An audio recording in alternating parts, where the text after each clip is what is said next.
എല്ലാ പ്രിയ സുഹൃത്തുക്കൾക്കും പുതിയൊരു വീഡിയോയിലേക്ക് സ്വാഗതം. ഇത് വ്യക്തമായി കേട്ടോണം കേട്ടോ. നമ്മൾ സജിനയുടെ ഒരു വിഷയമാണ് പറയാൻ പോകുന്നത്.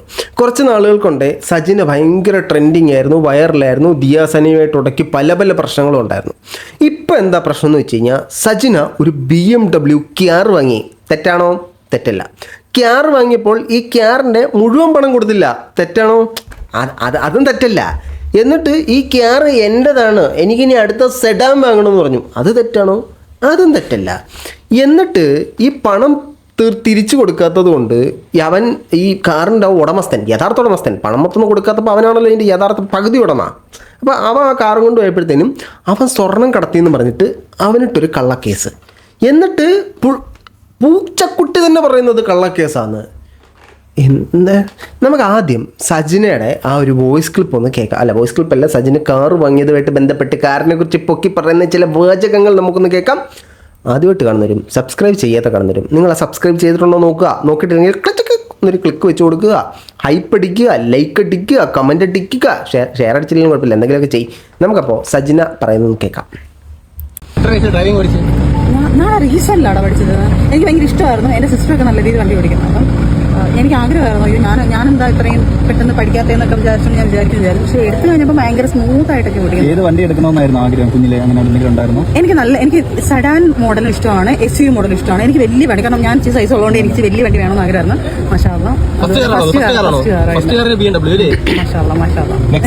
ഈ ഫസ്റ്റ് കാറ് പൂർണ്ണമായിട്ടും സ്വന്തമായിരുന്നോ? നമ്മളൊരു ബാങ്കിൽ പോയി ഒരു ലോൺ EMI വെച്ചൊരു കാർ സ്വന്തമാക്കിയാൽ പോലും അത് കംപ്ലീറ്റ് ആയിട്ട് അടച്ച് തീർത്ത് നോൺ ഒബ്ലിഗേഷൻ സർട്ടിഫിക്കറ്റ് NOC വാങ്ങുന്നത് വരെ ആ കാർ കംപ്ലീറ്റ് ആയിട്ട് നമ്മുടെ അല്ല. അപ്പോൾ നമ്മൾ മറ്റൊരാളുടെ കയ്യിൽ നിന്നും ഒരു BMW എടുത്തിട്ട് വരുന്നു, അയാൾക്ക് കംപ്ലീറ്റ് ആയിട്ട് പണം നൽകുന്നില്ല.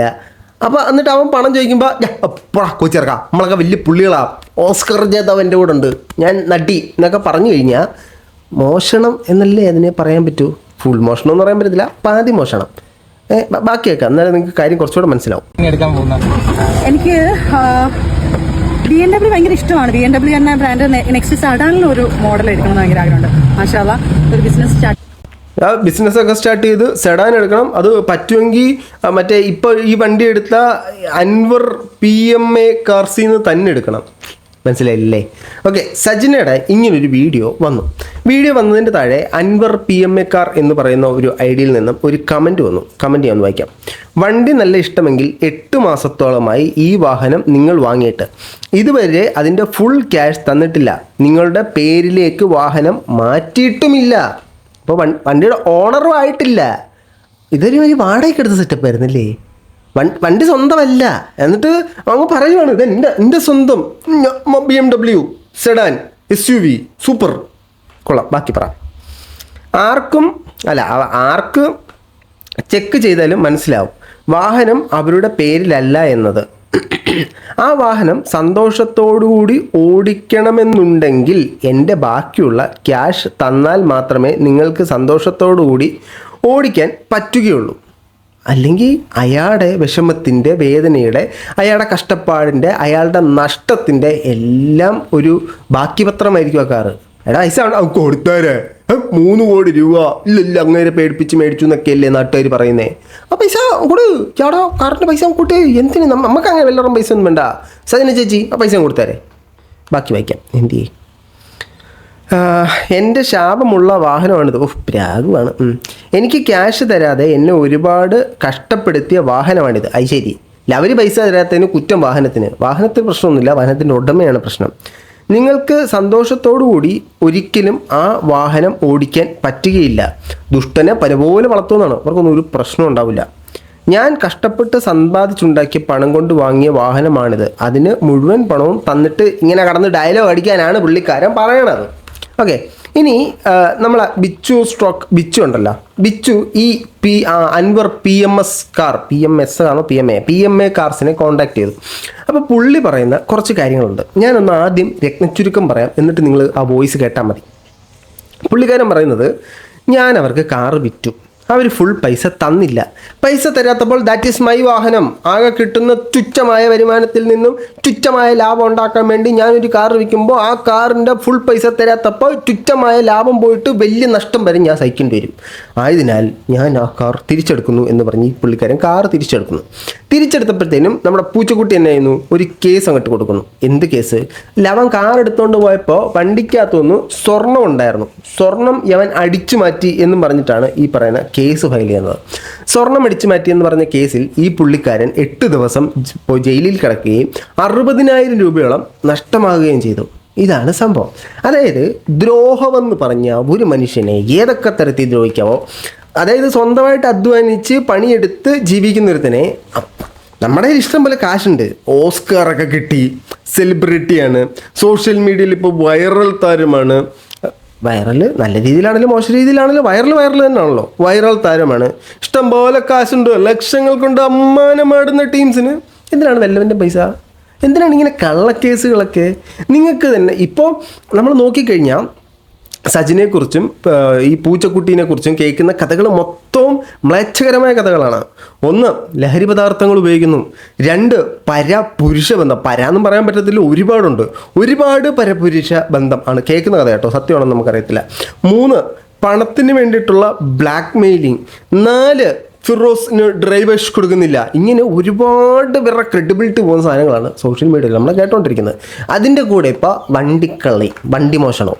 ഓക്കെ, നമുക്കേതായാലും നമ്മളെ ബിച്ചു സ്ട്രോക്ക് ഈ അൻവറിനെ വിളിച്ച് സംസാരിക്കുന്നതിൻ്റെ ഒരു പ്രസക്ത ഭാഗം 10 മിനിറ്റുള്ളൊരു വീഡിയോ ആണ്. അതിൽ നിന്നും ഈ പുള്ളിക്കാരൻ ജയിലിൽ കടന്നു, ഇത്ര രൂപ നഷ്ടമായി എന്ന് പറയുന്ന ഭാഗം മാത്രം ഒന്ന് കേട്ടിട്ട് നമുക്ക് പൂച്ചക്കുട്ടിയുടെ ശബ്ദത്തിലേക്ക് മടങ്ങി വരാം. ഇത് കേൾക്കാം. അൻവറല്ലേ? ബ്രോ നമസ്കാരം, എൻ്റെ പേര് ബിച്ചു എന്നാണേ. ഞാനേ നിങ്ങളല്ലേ മറ്റേ സജ്ജന പുള്ളിക്കാരിക്ക് ഒരു BMW സെയിൽ ചെയ്ത് നിങ്ങളൊരു കമന്റ് ഉണ്ട്. ഞാൻ യൂട്യൂബറാണ്, ഈ കോൾ ഞാൻ റെക്കോർഡ് ചെയ്യുന്നുണ്ടേ. അപ്പം എനിക്ക് ഒരു വോയിസ് ക്ലിപ്പ് കിട്ടിയിട്ടുണ്ടായിരുന്നു. അതായത് ഇപ്പം നിങ്ങൾക്ക് അതിനകത്ത് പറയുന്നുള്ളൂ കേസ്. അതിനൊരു വീഡിയോ കണ്ടായിരുന്നേ, കായ്സ് എന്ന് പറഞ്ഞ വീഡിയോ. അപ്പം നിങ്ങൾക്ക് കേസ്, അതായത് കാറ് ഫ്ലാറ്റിൽ നിന്ന് കൊണ്ടുപോയപ്പോഴത്തെ അതിനകത്ത് സ്വർണ്ണം വെച്ചിട്ടുണ്ടായിരുന്നു എന്ന് പറഞ്ഞൊരു കേസ് നിങ്ങൾ അതിനകത്ത് ബുദ്ധിമുട്ട്. സ്വർണം ഇപ്പോൾ കുറച്ച് നാളുകൊണ്ടേ പ്രശ്നമാണ്. ഇടയ്ക്ക് സ്വർണം കെട്ടത് ആരടാ എന്നൊക്കെ ഉള്ള പാട്ടാണ്. ഇവിടെ സ്വർണം, അവിടെ സ്വർണം, കുമ്പിടിയാണോ സ്വർണം എന്നൊക്കെ ഞാൻ കേട്ടായിരുന്നു. അപ്പോൾ ഇതുമായിട്ട് ബന്ധപ്പെട്ട് എനിക്ക് ഒരു വോയിസ് കിട്ടിയത്, റസൂൽ പൂക്കുറ്റി സംസാരിക്കുന്ന ഒരു വോയിസ്. ആ വോയിസിനകത്ത് നിങ്ങൾക്ക് സ്വർണം ഒരു കള്ളക്കേസ് ആക്കിയതാണത്, കേസ് ബലപ്പെടാൻ വേണ്ടിയിട്ട് സ്വർണം വെച്ചതാണെന്ന് അതിനകത്ത് പറയുന്നുണ്ട്. അതിന്ന് ഞാൻ എൻ്റെ ചാനലിൽ കൂടെ ഞാനത് പുറത്ത് വിടുക. മേ ബി അത് നിങ്ങൾക്ക് വെച്ചിട്ട് നല്ലതായിരിക്കും ആ സാധനം. എനിക്ക് നിങ്ങളുടെ ഈ സംഭവം എന്തായിരുന്നു ഒന്ന് ഡീറ്റെയിൽ ആയിട്ടൊന്ന് പറയാമോ എന്താണെന്നുള്ളത്? നിങ്ങൾ ജയിലിൽ സ്റ്റേഷനിൽ എത്ര കിടന്നിട്ട്? 8 ദിവസം കിടന്നു. അതിന് 65,000 രൂപ വക്കീല് കൊടുത്തുകൊണ്ട് 8 ദിവസം കൊണ്ട് ഇറങ്ങി. ഈ 65,000 രൂപ എടുക്കാൻ കെൽപ്പില്ലാത്തൊരുത്തനാണ് എന്ത് ചെയ്താനെ? അങ്ങോട്ട് കിടക്കുക ശിഷ്ടകാലം, നിനക്ക് പോവാൻ അനുവാദം ഇല്ല എന്ന് മമ്മൂക്ക നമ്മളെ എന്താ പടത്തിന്റെ പേരെന്തായിരുന്നു? ഇല്ല, പടത്തിൽ പറഞ്ഞ പോലെ അങ്ങോട്ട് പറയുവര്. 60,000 രൂപ 8 ദിവസം ജയിലും. എന്തിന്? ഒരു വണ്ടി അവർക്ക് കൊടുത്തിട്ട് പൈസ ഫുള്ള് തന്നില്ല, തിരിച്ച് ചോദിച്ചപ്പോൾ വണ്ടി തിരിച്ചു തന്നിട്ട് സ്വർണം കെട്ടെന്ന് പറഞ്ഞ് കേസ് കൂടെ കൊടുത്ത് അകത്തിട്ട്. അത് കൊള്ളാൻ കിട്ടൂ. അതൊരു മഹത്തരമായ പരിപാടിയാണ്. ദിവസം കടന്നില്ല ഈ ഒരു കാര്യത്തിന്. മാത്രമല്ല, എന്റെ കൂടെ എന്റെ ഡ്രൈവറായിട്ട് പോകുന്നതിന് എന്റെ ഒരു റിലേറ്റീവ് ആണ്. ആളെ വിസ ക്യാൻസലായി. സൗദി പോണ ആള്. ആളെ വിസ ക്യാൻസൽ, ആളെ പ്രതി ചേർത്തില്ലേ? ആളെ വിസ പോയി, ആളെ പണിയും പോയി. അവിടെ 50,000 രൂപ ശമ്പളമുള്ള ഒരു പണി ഉണ്ടായിരുന്നു. ആ വിസയും ക്യാൻസലായി. അവനിട്ടും കൊടുത്തൊരു ദ്രോഹം. ഈ പുള്ളിയുടെ ഒരു കസിൻ ഉണ്ടായിരുന്നു ഡ്രൈവറായിട്ട് പോകുന്നത്. അവനെയും കേസിൽ പ്രതി ചേർത്തു. അവൻ്റെ വിസ പോയി, അവൻ്റെ ഉപജീവനം പോയി. ഈ പ്രാക്കൊക്കെ എവിടെ കൊണ്ട് വെക്കും? ഇതിന് പ്രാക്കിനോട് ഇത്രക്ക് ഇഷ്ടമാണോ? ഈ അൻവർ എന്ന് പറയുന്നത് ശപിക്കുകയാണ്. ആ വണ്ടി ഇങ്ങോട്ട് നീ ഒന്നും ഒരു കാലത്തും ഗതി പിടിക്കത്തില്ലെന്ന് പറയണം. അയാളെ തെറ്റു പറയാൻ പറ്റുമോ? അയാൾ വാഹനം വിറ്റിട്ട് ഒരു വാഹനം വിൽക്കുമ്പോൾ ഇവർക്ക് 50,000 60,000 രൂപയ്ക്കായിരിക്കും ലാഭം കിട്ടുന്നത്. എല്ലാ ദിവസവും വണ്ടി വിറ്റണമെന്നൊന്നുമില്ല, ട്രൂ വാല്യൂ ഒന്നുമല്ല നടത്തുന്നത്. അപ്പോൾ ഒരു മാസത്തിൽ ഒരു വണ്ടി വിറ്റ് പോകുന്നതായിരിക്കും അവരുടെ ലാഭം. അയാളെ വലിയ ലാഭം ഉണ്ടെന്ന് തന്നെ വെച്ചു, അയാൾ കോടീശ്വരനാന്ന് തന്നെ വെച്ചു. ഈ പറയുന്ന അൻവർ എന്ന് പറയുന്നത് അങ്ങേരുടെ അടുത്ത് ഇന്ന വിലയ്ക്ക് ഈ വണ്ടി എഗ്രി ചെയ്ത് വാങ്ങിക്കൊണ്ട് പോയതിന് ശേഷം ആ പണം കംപ്ലീറ്റ് ആയിട്ട് തിരിച്ചു കൊടുക്കാതെ, വാഹനത്തിൻ്റെ ഉടമയുടെ പേര് മാറ്റാതെ ഈ വാഹനം ഉപയോഗിക്കുമ്പോൾ അത് ഇതൊക്കെ മോശമാട്ടോ. ഇനി ഇതുപോലെ തന്നെ പൂച്ചക്കുട്ടിയുടെ ഒരു വോയിസ് വന്നിട്ടുണ്ട്. പൂച്ചക്കുട്ടിയുടെ വോയിസിനകത്ത് പൂച്ചക്കുട്ടി പറയുന്നു അതൊരു കള്ളക്കേസാണ്, ഇതൊരു ഫേക്ക് കേസാണ്, നമുക്കതിലെ കേസ് വന്നു കഴിഞ്ഞാൽ നമ്മൾ കൗണ്ടർ കേസ് കൊടുക്കത്തില്ലേ എന്ന് പൂച്ചക്കുട്ടി പറയുന്നുണ്ട്. പൂച്ചക്കുട്ടീനെ പൂട്ടിയതാരാ? ദിയാസന. സ്വാഭാവികം. നമുക്കിപ്പോൾ ദിയാസനെയും പൂച്ചക്കുട്ടിയും കൂടെയുള്ള വോയിസ് കേൾക്കാം. ഇതിനകത്ത് അന്നമ്മയാണ് എല്ലാവരും ഉണ്ടെന്ന് തോന്നുന്നു കേട്ടോ. കേൾക്കാം. എന്റെ അഡ്വക്കേറ്റും കൂടെ അത് നിങ്ങളുടെ നോക്കി പറയുന്നതായിരിക്കും. പിന്നെ നിങ്ങൾ വേറെ സ്റ്റേറ്റ്മെന്റ് പറഞ്ഞ ഇത്ര ശ്രദ്ധിച്ചു. ഞാൻ റെസൂലിക്കേണ്ട പൈസ വെച്ചിട്ടുണ്ടോ? അവിടെ ഇന്നലെ നിങ്ങളുടെ മുമ്പിൽ ഇരുന്ന് പറഞ്ഞില്ലേ? പറഞ്ഞതിനകത്ത് ആ സ്റ്റേറ്റ്മെന്റിൽ എന്നോടുള്ള വോയിസിന് എന്നോട് ലാസ്റ്റ് വിളിച്ച് പറഞ്ഞല്ലോ, സിറ്റിക്കെടുത്തുനിന്ന് ഞാൻ റെസൂലിക്കെടുത്തുന്നത് ക്യാഷ് മേടിച്ചിട്ടുണ്ടെന്ന്. റെസൂലിക്കെടുത്ത് ഞാൻ അനാവശ്യം പറഞ്ഞു വന്നിട്ടുണ്ട്.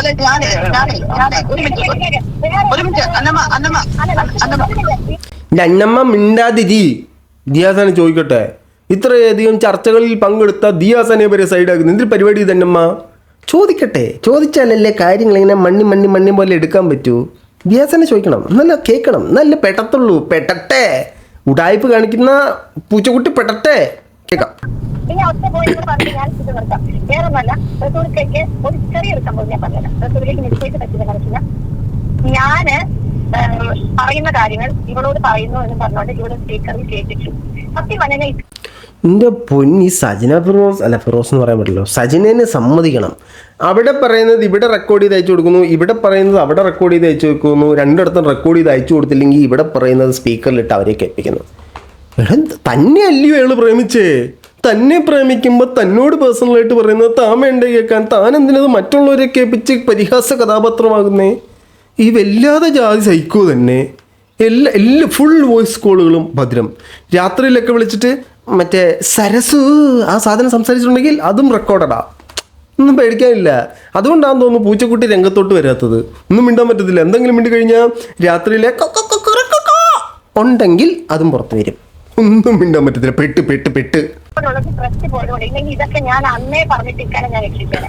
ഇക്കാക്ക് ഏറ്റവും വലിയ പ്രശ്നം എന്താ പറയുക, ഇവിടെ സ്നേഹം കാണിച്ചു കഴിയുമ്പോൾ ഞങ്ങൾ പറഞ്ഞ കാര്യങ്ങൾ അത് കൃഷ്ണാരി എൻ്റെ അടുത്ത് പറഞ്ഞു. ഞങ്ങൾ പറയുന്ന കാര്യങ്ങൾ ഇക്ക അവളോട് പറയും. അത് വേറെ രീതിയിലായിരിക്കും അവരുടെ ചെയ്യുന്നത്. പക്ഷെ അവൾ ഞങ്ങൾ ആ രീതിയിൽ പറഞ്ഞ് ഞങ്ങൾ ബ്ലാക്ക്മെയിൽ ചെയ്യുമായിരുന്നു. അതുകൊണ്ട് ഒറ്റ ഒരു കാരണം കൊണ്ടാണ് ഞാൻ ഇക്കടുത്ത് ഈ ഗർഭത്തിന്റെ കാര്യം പോലും പറയാണ്ടിരുന്നത്. കാരണം എന്താ പറയുക, ഇക്ക അപ്പം തന്നെ അവളുടെ അടുത്ത് പറയും അവൾ ഇപ്പോഴും ഇക്കൊക്കെ അറിയുന്ന എന്താണെന്നറിയോ? അല്ല വേറെ സത്യബന്ധമായി അല്ലല്ല ഒരിക്കലുമില്ല. എന്താണ് ഗ്യാങ്ങപ്പായിട്ട് ചെയ്തു എന്നുള്ളത് ഒന്ന് പറഞ്ഞേ. ഒരു മിനിറ്റ്, എന്താ ഗ്യാങ്ങപ്പായിട്ട് ചെയ്തു എന്ന് പറഞ്ഞേ? പറയട്ടെ ഒരു മിനിറ്റ്. അന്നമ്മയെ കൊണ്ട് തോറ്റ്. അന്നമ്മ വല്ല തമ്മിൽ പ്രോഗ്രാമിൽ കൊണ്ടിരുത്തണം. അന്നമ്മ കേൾക്കട്ടെ. അന്നമ്മ ഒരു 2 മിനിറ്റ് കൊടുക്കും, ഒരു 30 സെക്കൻഡ് അദ്ദേഹത്തിന് സംസാരിക്കാൻ കൊടുക്കും. അന്നമ്മ എന്താണ് അന്നമ്മ ഇത്? പുള്ളി നമ്മൾ പുള്ളിയുടെ വോയിസ് അല്ലേ നമുക്ക് വേണ്ടത്. പുള്ളി സംസാരിക്കട്ടെ. അന്നമ്മ എന്താണ് അന്നമ്മ ഇത്?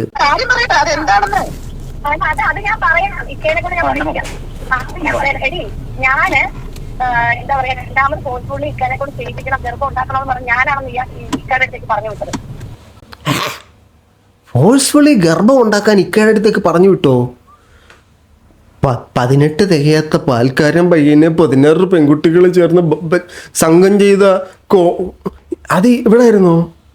അതെങ്ങനെയാടെ നിർബന്ധമായിട്ടും പുരുഷനെ തിരിച്ച് ഞാൻ കേട്ടിട്ടുണ്ട്. ഇത് ഇങ്ങനൊരു അങ്ങനെയൊക്കെ നിർബന്ധിച്ച് ചെയ്യാൻ പറ്റും?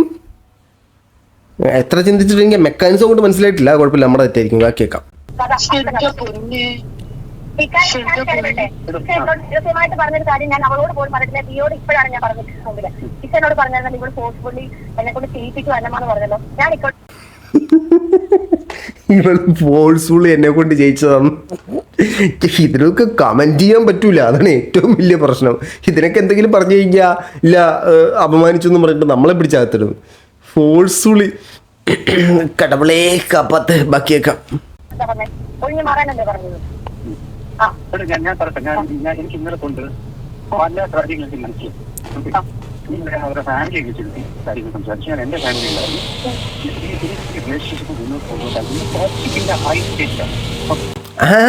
ടോക്സിക്കിന്റെ ഹൈ സ്റ്റേജിലാ.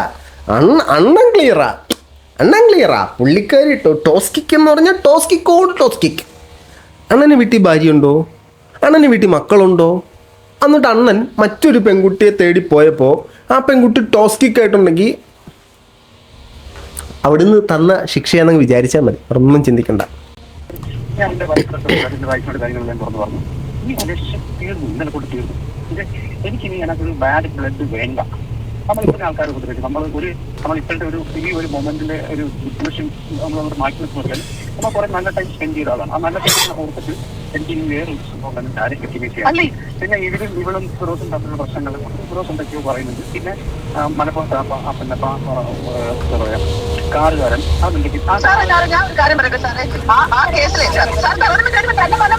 സാർ ആ കേസിനകത്ത് മലപ്പുറത്തെ കേസിനകത്ത് ആ വിഷയത്തില് ഇവൾ 6 പവന്റെ സ്വർണം പോയി എന്ന് പറയണതിൽ സാറ് വിശ്വസിക്കുന്ന അതൊരു കേസ് ഒരു കൗണ്ടർ കേസിൽ കിടക്കാൻ വേണ്ടി അങ്ങനെ പല കാര്യങ്ങളും എന്തോ അതൊരു കൗണ്ടർ കേസാകുമ്പോൾ കേസ് ബലക്കാൻ വേണ്ടി അങ്ങനെ പല കാര്യങ്ങളും ചെയ്യും. ഇതൊക്കെ സ്വാഭാവികം. കള്ളക്കേസ് അതിനാണ്. അപ്പൊ തനിക്കറിയാം അത് കള്ളക്കേസാണ്. അത് കൊള്ള. അപ്പൊ സാർ ഒരു കാര്യം മനസ്സിലാക്കി സാറേ, സാർ വിശ്വസിക്കുന്നില്ല. അപ്പൊ നിങ്ങൾക്ക് തന്നെ അറിയാം സാർ. പക്ഷെ സാർ വെറും 50,000 രൂപ കൊടുത്ത് സെറ്റിൽമെന്റ് നടത്തേണ്ട ഒരു കേസ് സാറിനറിയോ? ഒരു 50,000 രൂപ അയാൾ എത്ര മനുഷ്യരെടുത്താണ് അയാൾ ആ ഇമോഷൻ പറഞ്ഞു നടക്കണമെന്ന് അറിയാവോ സാർ? ഇവള് കാണിക്കണ കാട്ടായ തരത്തിന് സാറ് കൂടെ നിന്നിട്ട് താളം ചവിട്ടി ആ വണ്ടിയുടെ കേസിൽ. ഇല്ലെങ്കിൽ അത് ഇത്രയും ഡേഞ്ചർ ആകില്ല. എന്താ നിങ്ങൾക്ക് സംഭവിച്ചേ? This is rang. ഒരുമാതിരി ബാലയുടെ പരിപാടിയാണ് എടുക്കുന്നത്. എന്താണ് റാങ് അത് കേൾക്കട്ടെ. ഏതായാലും പുള്ളിക്കാരൻ കമ്മിറ്റ് ചെയ്തു. അത് നമ്മളൊരു കേസാകുമ്പോൾ ഒരു കൗണ്ടർ കേസൊക്കെ കൊടുക്കുമല്ലോ. അപ്പം അതിനകത്തൊരു പൊടിക്കൊരു 6 പവൻ്റെ ഒരു സ്വർണം ചുമ്മാ നമ്മളിങ്ങനെ എഴുതി ചേർക്കുമല്ലോ. അവനകത്തിരുന്നെങ്കിൽ അവന് ജസ്റ്റ് ഒരു 60,000 രൂപ ഒരു 8 ദിവസമല്ലേ പോയുള്ളൂ. എനിക്കെൻ്റെ ജീവിതം തന്നെ പോയില്ലേ. ഇതാണ് പുള്ളിക്കാരൻ്റെ സ്റ്റൈൽ. കാർ കേസിൽ ഞാൻ ആക്ച്വലി ഇൻവോൾവ് ആയിട്ടില്ല. എന്നോട് പലപ്പോഴും വിളിച്ച് പറയാൻ പറയുമ്പോൾ സഹായിക്കും. അപ്പൊ ഞാൻ ആക്ച്വലി വക്കീലല്ലേ സാർ? സാറിന്റെ ഫ്രണ്ടിലെ വക്കീല്. അതെ, എന്റെ ഫ്രണ്ടിന്റെ ലോകം ഞാൻ പിന്നെ കേസ് എടുക്കാൻ പറഞ്ഞില്ല. കേസ് ഹാൻഡ് ചെയ്യാൻ പറഞ്ഞു. അത് സഹായമല്ലേ? അല്ല ചോദിച്ചോട്ടെ, അല്ല അറിയാൻ മേലാത്തോണ്ടാ. അല്ല കേസ് വന്നപ്പോഴത്തേനും വക്കീലേ നമ്മുടെ സ്വന്തം പാർട്ടിയാ ആ കേസ് ഒന്ന് അറ്റൻഡ് ചെയ്തേരെ. അത് സഹായമല്ലല്ലേ? അതെനിക്കറിയത്തില്ലായിരുന്നു. Okay okay okay okay. അപ്പോൾ ഇനി എനിക്ക് എന്തെങ്കിലും ഉണ്ടെങ്കിൽ ഞാൻ വിളിക്കാം. ആ വക്കീലിനും തരണം. അത് സഹായമല്ലല്ലോ. അറിയാത്തവർ തന്നെ എന്തോ ചെയ്യുന്നതല്ലേ, സഹായമല്ലല്ലോ. അതിനി പുല്ലിംഗം സ്ത്രീലിംഗത്തിന് മാത്രമേ ആ ഒരു ഓഫറുള്ളൂ എന്നറിയത്തില്ല. അന്നമ്മയാണ് കൂടെ നടന്നത്. അന്നമ്മയുടെ കോമ്പൗണ്ടിൽ നിന്ന് പോയപ്പോൾ ഉണ്ടായ നമ്മൾ കംപ്ലൈന്റ് ഒരു മിനിറ്റ്, അവളുടെ കോമ്പൗണ്ടിൽ നിന്ന് ഒരു വണ്ടി പോയപ്പോ അവൾക്ക് ഇതിന്റെ ബാക്കിലെ സ്റ്റോറി ഒന്നും അറിയത്തില്ല. അവളെ സംബന്ധിച്ചിടത്തോളം അവളുടെ വണ്ടി മാത്രമാണത്. അത് വണ്ടിയുടെ പ്രശ്നമായിട്ട് എനിക്ക് ഒരു പ്രശ്നമില്ല, മനസ്സിലായിട്ടോ? ഒരുപാട് മലയിൽ നിങ്ങൾക്കറിയാം. ഞാൻ വണ്ടി പഠിപ്പിക്കാൻ ഞാൻ എപ്പോഴും പറഞ്ഞോണ്ടിരുന്ന നമുക്ക് സെറ്റിൽ ചെയ്യാൻ അല്ല, ഞാൻ ചോദിക്കട്ടെ, വണ്ടി പ്രശ്നത്തില് അന്നമ്മ എല്ലായിടത്തും കണ്ടില്ലേ? വണ്ടി പ്രശ്നത്തില് നിന്റെ ഫ്ലാറ്റിന്റെ താഴ്ന്ന് പോയ വണ്ടി പോയി എന്നുള്ളത് മാത്രമല്ല നിന്റെ കൺസേണിലുള്ളൂ. ബാക്കി അതിനകത്ത് മറ്റു കാര്യങ്ങളിലൊന്നും നിനക്ക് പങ്കില്ലല്ലോ. എനിക്കൊരു കാര്യത്തിലും പങ്കില്ല. അത്രയേ ഉള്ളൂ. ഞാൻ ചോദിച്ചിട്ട് അത് നിന്റെ ഫ്ലാറ്റിന് പോയത്. കാരണം മറ്റു കാര്യങ്ങളുണ്ടല്ലോ, പലതരത്തിൽ പല സ്ഥലങ്ങളിൽ ആർഗ്യുമെന്റ് നടക്കുമ്പോഴത്തേക്ക് ഇത് റസൂൽ സാറിന്റെയും സജ്നയുടെയും പേരിൽ മാത്രം വരുന്ന സാഹചര്യത്തില് അതിനകത്ത് ഇൻവോൾവ് അല്ല അന്നമ്മ സാർ. അങ്ങനെ ഇൻവോൾവ് ആക്കരുത് മറ്റു കാര്യങ്ങളിലൊന്നും. അത് പോലീസുകാർക്ക് അറിയാലോടി. ഞാൻ കംപ്ലൈന്റ് കൊടുത്തിട്ടില്ലല്ലോ. അൻവറിനെതിരെ ഞാൻ കംപ്ലൈന്റ് കൊടുത്തിട്ടില്ലല്ലോ. അന്നമ്മ കംപ്ലൈന്റ് കൊടുത്തിട്ടില്ല. അത് കൊടുക്കണ്ട ഞാനാണ് പറഞ്ഞത്. അതെ, അതൊക്കെ എന്നോട് പറഞ്ഞു. അന്നമ്മ കംപ്ലൈന്റ് കൊടുക്കണ്ടെന്ന് പറഞ്ഞു. ഇവർ കൊടുത്ത് നിർബന്ധിച്ചപ്പോഴും അതിൽ നിന്ന് വ്യക്തിത്വം ഇരിക്കണം. ഞാൻ സമ്മതിക്കും.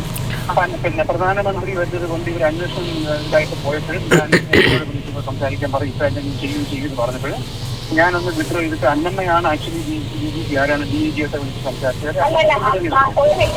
അന്നമ്മ DIG പറഞ്ഞത് 2 പ്രാവശ്യമുള്ളൂ. അത് DIGക്ക് പറയാം, എനിക്കും അറിയാം. ഇനി അത് എനിക്ക് അങ്ങനെ പറയരുത്. DIGയോട് പറഞ്ഞ അതാണ് ഞാൻ പറഞ്ഞത്. വണ്ടി പോയത് ഫ്ലാറ്റിന്റെ താഴെന്ന്. ഒരു മിനിറ്റ് അന്നമ്മ നിർത്ത്. വണ്ടി പോയത് ഫ്ലാറ്റിന്റെ താഴെന്ന് അത്ര അന്നമ്മയ്ക്ക് അറിയുള്ളൂ. അത് അന്നമ്മയുടെ വീട്ടിൽ നിന്ന് പോയതുകൊണ്ട് അന്നമ്മ കൂട്ടി നിന്നിട്ടുണ്ട്. അതിനപ്പുറത്തേക്ക് ആ വണ്ടിയായിട്ടുള്ള ഓരോ ഇടപാടിനകത്തും അന്നമ്മ ഇല്ല. അവളെ പിടിച്ചിട്ട് ഇടരുത് സാർ. എനിക്ക് ഇത് പറഞ്ഞ വരവ് കണ്ടുകൊണ്ട് എനിക്ക് ഇങ്ങനെ ഒരു ഫീലിംഗ് ഉണ്ട്. മനസ്സിലായോ? അങ്ങനെ പറയില്ല. ഈ വണ്ടി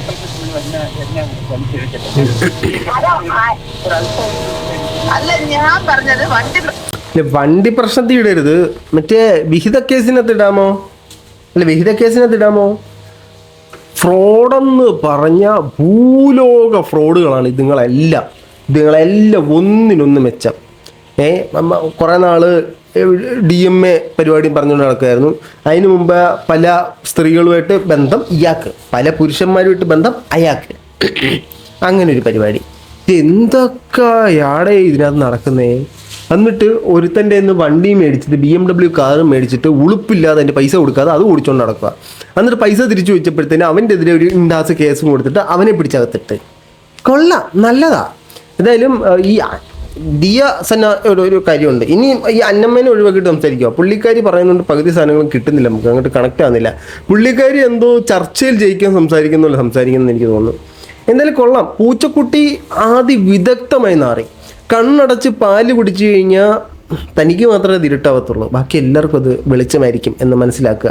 എന്തായാലും കൊള്ളാം. മാസ്മരിക സംഭവങ്ങളൊക്കെ നടത്തുന്നത്. ബാക്കിയുള്ള സകല എണ്ണത്തിൻ്റെ വയറ്റത്തടിച്ചിട്ട് നമ്മൾ റിച്ചല്ലേ ആ ഒരു സെറ്റപ്പിലാണ് ഇവരുടെ ഒരു ജീവിതം. കൊള്ളാം. ഏതായാലും അൻവറിൻ്റെ കമൻറ്റ് വൈറലാകുന്ന സാഹചര്യത്തിൽ ആ BMW കാറിൻ്റെ പൈസ ഇനിയെങ്കിലും അയാൾക്ക് തിരിച്ചു കൊടുക്കണം. നിങ്ങളുടെ അഭിപ്രായം തീർച്ചയായിട്ടും കമൻറ്റ് ബോക്സിൽ കമൻറ്റുകളായി രേഖപ്പെടുത്തും. മറ്റൊരു